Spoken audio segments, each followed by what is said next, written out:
اللہ تعالی نے ان دو چیزوں کو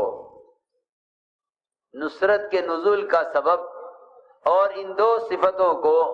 اللہ تعالی کی غیبی مددوں کا مستحق بنانے کے لیے یہ اللہ نے دو شرطیں بیان کی ہیں قرآن میں. ایک دعوت اللہ اور دوسرے آپس کی اجتماعیت. حضرت فرماتے تھے کہ اگر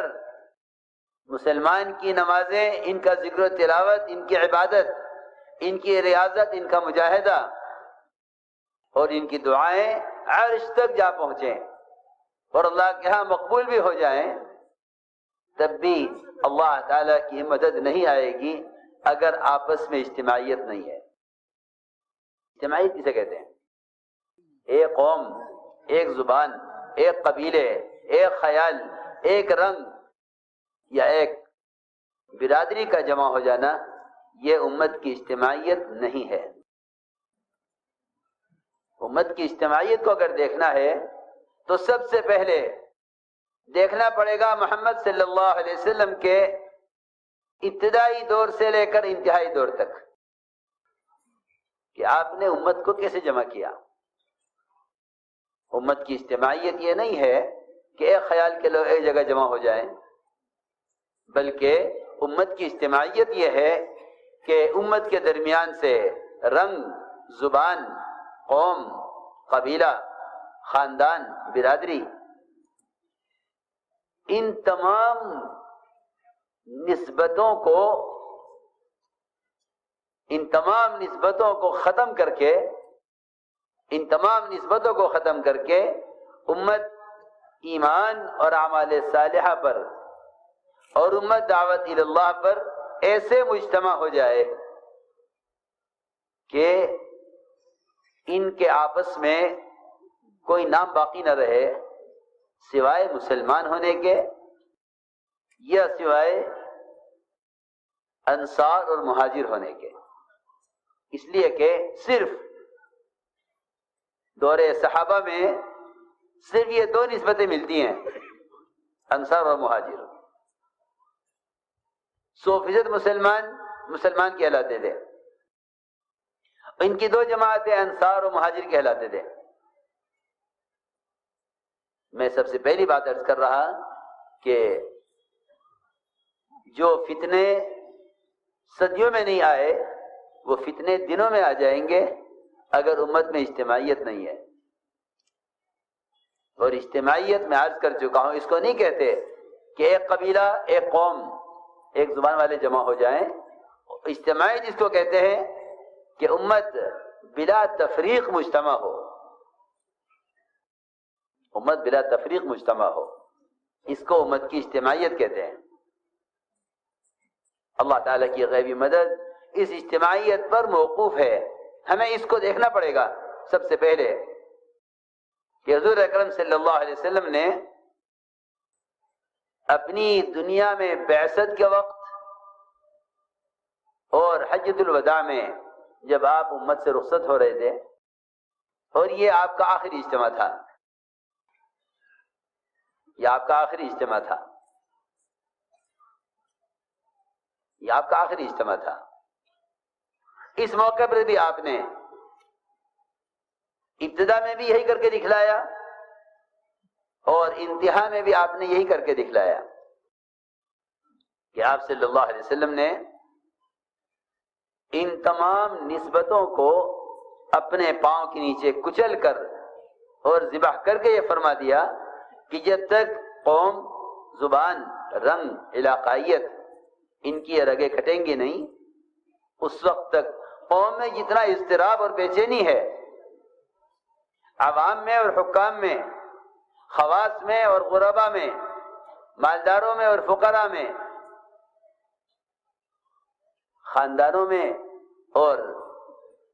اونچ اور نیچی والی قوم میں جتنا یہ فرق اور جتنی خریزیاں ہیں، یہ خدا کی قسم ختم نہیں ہوں گی جب تک امت اجتماعی طور پر ان تمام نسبتوں سے نہ نکلے. کیونکہ آپ جانتے ہیں کہ جانور کو ذبح کرنے کے بعد اگر ان 4 رگوں میں سے کوئی ایک رگ باقی رہ جائے، 2 کٹ جائیں 2 رہ جائیں، 3 کٹ جائیں 1 رہ جائے، تو آپ جانتے ہیں کہ آپ کا جانور کس قدر اضطراب اور کتنی بے چینی میں ہوتا ہے، اس کے پیروں کا پٹکنا اور اس کا تڑپنا وہ قابو سے باہر ہوتا ہے۔ بس میں عرض کرنا چاہتا ہوں کہ اس زمانے میں جس شخص کو جہاں بھی فساد اور بگاڑ نظر آتا ہے، اس کی سب سے بنیادی وجہ امت کا طبقات میں بٹ جانا ہے۔ ان طبقات میں تقسیم ہو کر جتنی چاہے نمازیں پڑھ لو، جتنا چاہے ذکر کر لو، جتنی چاہے تلاوت کر لو، جتنا چاہے حج اور عمرے کر لو، امت میں اجتماعیت اعمال عبادت سے نہ ہوگی۔ امت میں اجتماعیت اعمال عبادت سے نہ ہوگی، بلکہ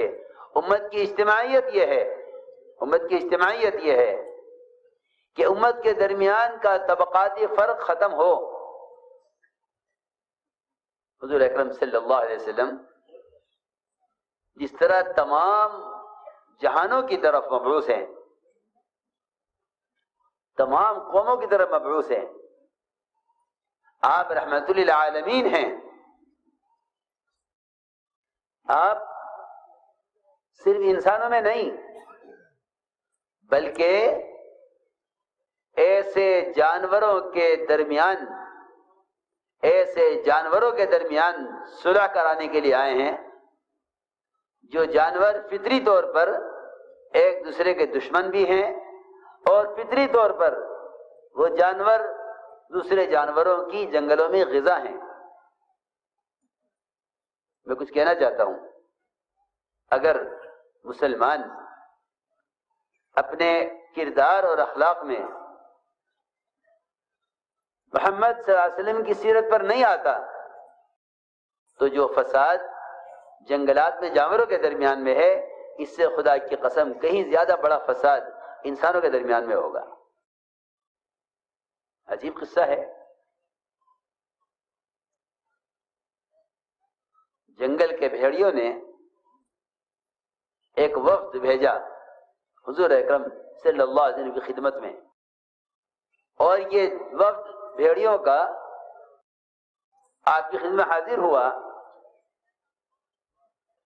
اور یہ پیغام لے کر آیا جنگل کے تمام بھیڑیوں کی طرف سے کہ اگر سالانہ اتنی بکریاں ہمارے لیے الگ کر دی جائیں تو ہم پورے جنگل کے بھیڑیوں کی طرف سے یہ وعدہ کرتے ہیں کہ کسی ریوڑ پر کوئی بھیڑیا حملہ نہیں کرے گا۔ یہ میں ایک مثال دے رہا ہوں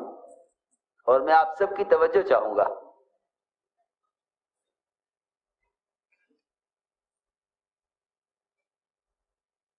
کہ ہم اس کی ضمانت لیتے ہیں، ہم اس کی ضمانت لیتے ہیں کہ پھر آپ کے مسلمان اور آپ کے صحابہ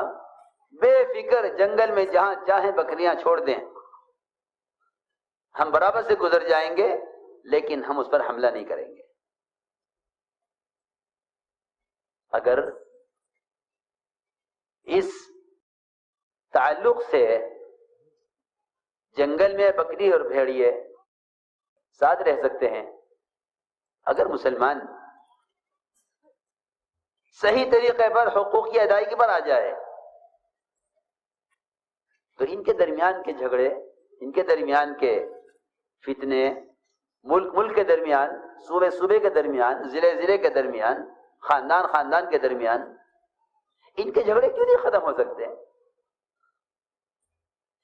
وہ جانور جس کی فطرت پھاڑ کھانا ہے، جس کی غذا یہی ہے جنگل میں، اگر وہ اس کے لیے تیار ہیں تو کیا وہ انسان جس کا نام ہی انس سے نکالا گیا ہے،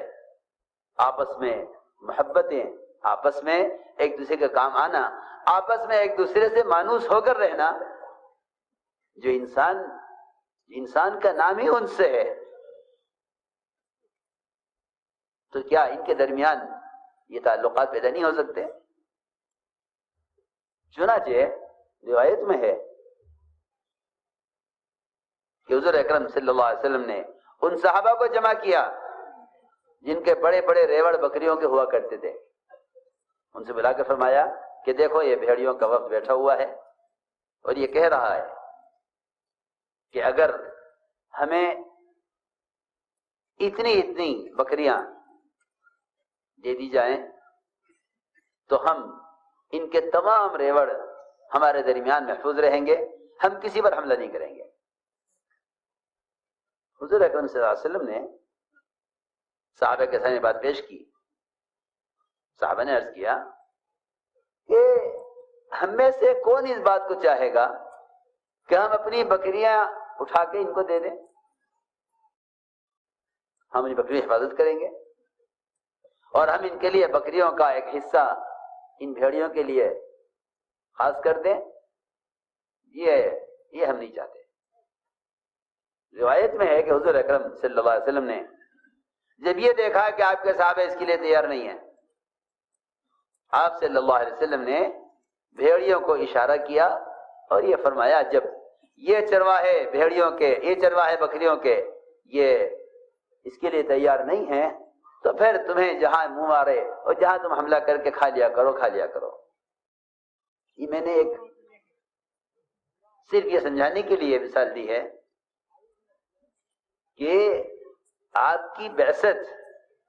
اور آپ کی آمد نے انسانوں میں نہیں صرف بلکہ جنگل کو ان درندوں کے درمیان بھی ایسی شکلیں پیدا کر دی تھیں کہ یہ آپس میں جنگلوں میں معمون ہو کر رہے ہیں. میرے محترم دوستو, حضور اکرم صلی اللہ علیہ وسلم کی بعثت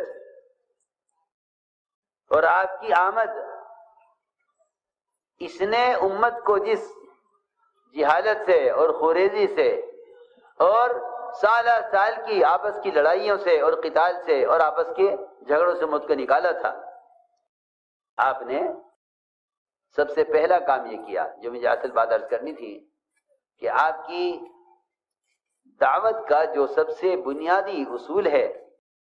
اور آپ کی دعوت کا جو بنیادی اسلوب ہے وہ یہ کہ آپ نے امت کو بلا تفریق دعوت دی ہے. امت کو بلا تفریق دعوت دی ہے اور یہ دعوت اگر اس اصول پر نہیں ہے,